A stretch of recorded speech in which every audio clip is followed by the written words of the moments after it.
At this hour, I'm Christina Aguayo in Dallas, and here are your top stories. Governor Greg Abbott and the state of Texas are free to install additional triple-strand razor wire along the Texas-Mexico border after a federal appeals court ruled that the Biden administration was wrong for cutting the wire, then gave Texas the green light to continue securing the southern border. I took a trip to the border to see the razor wire barrier for myself. So we're here in the state of Texas, and I'm walking along this long barrier of triple-strand razor wire. You can see it on the opposite side of this barrier here. It's about 8 feet tall. It travels in 3 to 4 different loops all the way down through the ground, and it is backed up by this barrier, which is put in place to keep illegal migrants from crossing into the country. This stretches at least a couple of miles down, and it's a barrier right along the Rio Grande River. It's here to stop illegal migrants from coming in from both Mexico and New Mexico, as the wall in New Mexico isn't completely finished, and a lot of illegal migrants are still coming through that way. Governor Abbott making a promise to secure the southern border and protect American citizens, blaming the Biden-Harris administration for the crisis at the southern border, which has seen,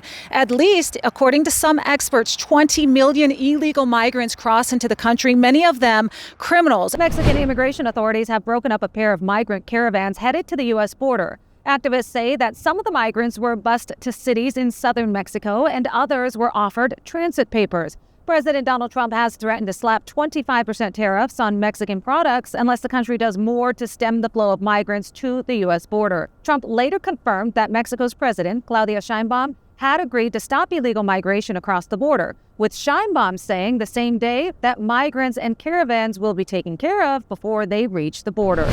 In the most sweeping pardon in generations, Joe Biden grants clemency to his son Hunter for any crimes committed over the last decade and gives a full and unconditional pardon for future prosecution, insulating him from ever facing federal charges. This extraordinary pardon comes after Biden repeatedly pledged to the American public that he would not pardon his son. With regard to the question regarding the family, I'm extremely proud of my son Hunter.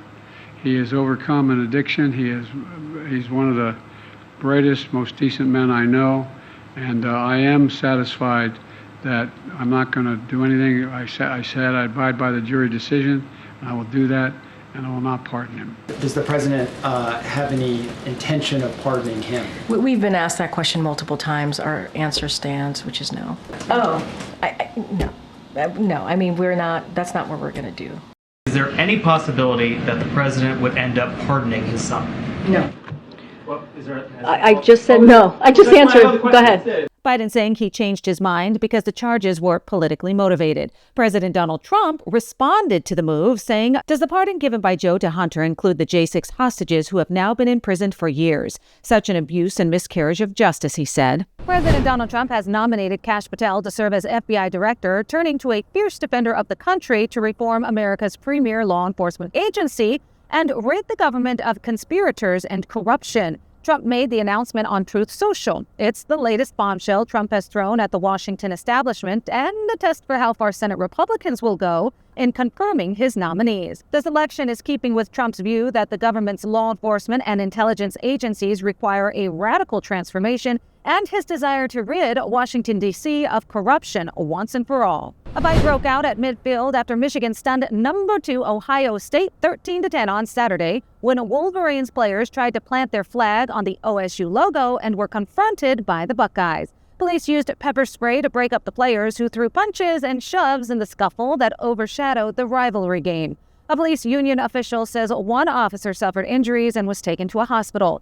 Ohio State coach Ryan Day defended his players, saying they weren't going to sit back and let that happen. Michigan running back Khalil Mullings called the Buckeyes classless. A poor season has led Mike Babinski, the athletic director at Purdue, to fire coach Ryan Walters after just 2 seasons at the helm. The Boilermakers still owe Walters nearly $9.5 million on his original 5-year deal. Belgium is granting sex workers full labor rights, including health insurance, paid leave, and pensions. The law, following 2022's decriminalization of sex work, also establishes key rights such as refusing clients and stopping acts at any time. Employers must meet strict licensing and safety standards, while unregulated hiring is now punishable. Advocates hail the law as groundbreaking. Critics worry that undocumented workers will still be vulnerable. President Donald Trump has nominated Kash Patel to serve as FBI director, turning to a fierce defender of the country to reform America's premier law enforcement agency and rid the government of conspirators and corruption. Trump made the announcement on Truth Social. Stellantis CEO Carlos Tavares is stepping down after nearly 4 years in the top spot of the car maker that owns brands like Jeep and Ram.